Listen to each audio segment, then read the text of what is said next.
So we're at the helm of the little lady here, as you can see, and we use Ray Marine stuff, which is pretty good equipment. We like it, and we use dual what call chart plotters. Now these are multi-function chart plotters.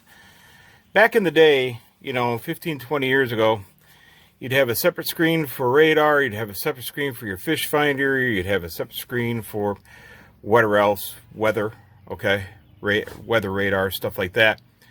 These days, everything's been combined into one, and it makes it really nice. So we look at stuff like this. If we go to our chart, there's our chart plotter, right? Gives us a map of where we're at.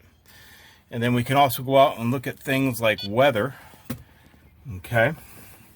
If we push the right button, there we go. There's some weather coming in on us. Okay, and you can go all the way out on these too, which is really nice, and see what's coming at you for miles and miles and miles. But the problem we're having right now is when we come over to our radar, we're getting an off or not connected. And that has never come up before. So also up in the corner, you can see we have no radar on that little icon up here. I went back and double checked the settings, and I even was up there to fix the all-around light, so I had to remove the radome to get to that light in the wiring. And I said, well, hey, I'm just going to swap it with a good radome I've got, and no difference. So I mean, it was even before I checked the electrical connections, because I had to remove the radome anyways. Otherwise, I wouldn't have done that. I would have gone and checked electrical connections, but the power sources are all okay.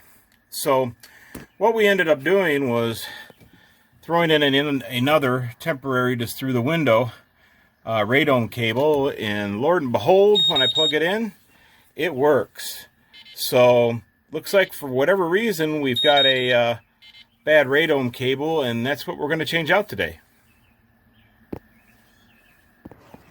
It's going to be a little bit of a process to replace this cable, because as you can see, it connects to the back of the radome right here on top of the hardtop, and then the cable comes down, goes in through the base, and drops down through the hardtop roof to the interior of the boat. So we're going to have to undo all of our connections on the inside, around the window frame, and where it runs throughout the boat, get the radome cable loose.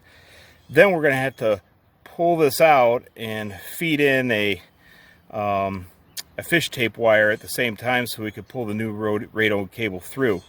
So that ought to be a lot of fun.